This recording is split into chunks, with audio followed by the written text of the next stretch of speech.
Last night I finally got around to seeing the all-new movie The Amateur, so let's talk about it.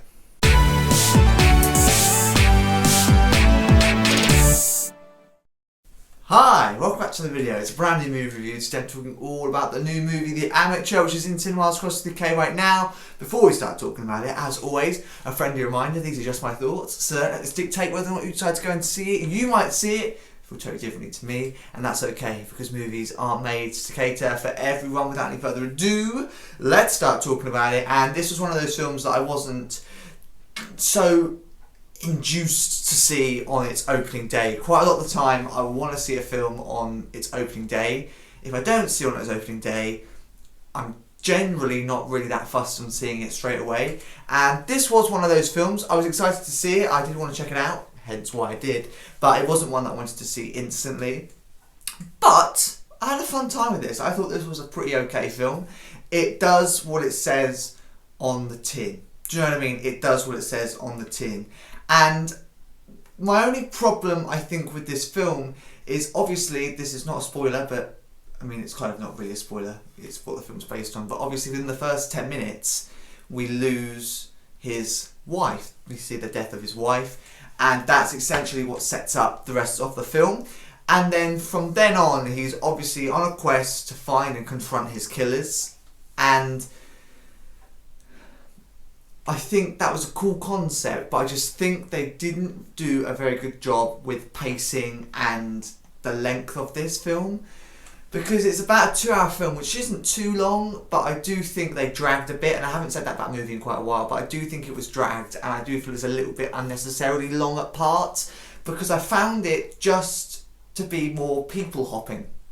We tended to be going from one person to another, to another, to another, in order to find his wife's killers, which was cool, but I started to lose interest, which was frustrating, because at the very start of the film, I'd say the first half of the film, I was really induced into what this guy was doing. I was really like, what is he gonna do in this situation? You know, I was really rooting for him. I wanted to know what happens next. I wanted to see where he took this almost quest, essentially was what it is, and you know, and see him basically just kind of create a bit of justice for his wife, which is what he does.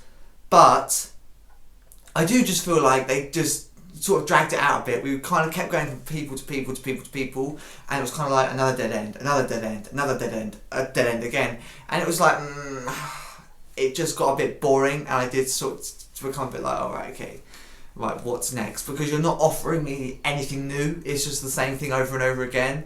But it was really clever, and they did a really good job with the story, because he was always one step ahead, which I liked, and it was a real good story. I just think there could have been a few tweaks to make the actual final result of the film a little bit better, because I do think 2 hours for this film was a bit unnecessarily long. However, having said that though, some positives. I really enjoyed Rami Malek in this movie. I thought he did an incredible job at his role.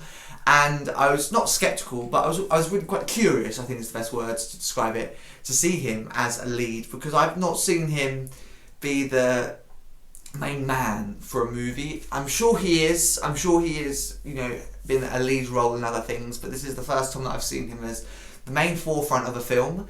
And normally I've just kind of seen him as a supporting character in 007 and stuff like that.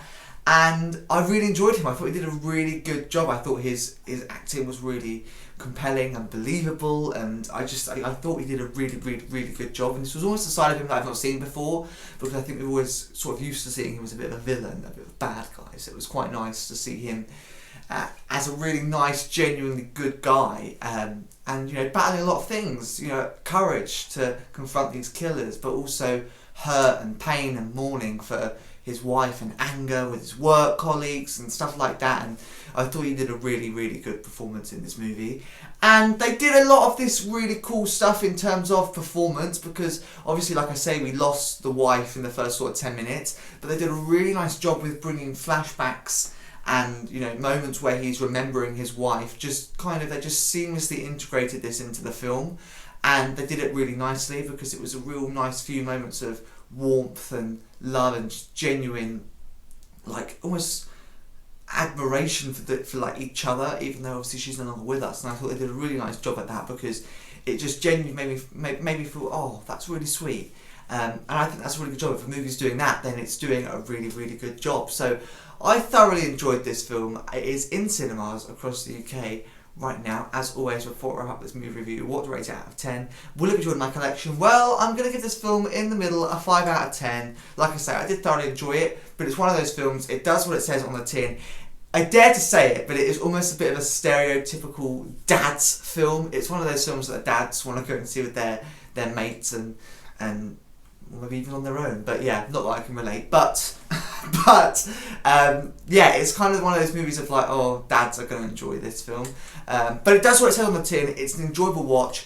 I just think it's a bit of a one-time watch. So it gets a 5 out of 10 from me.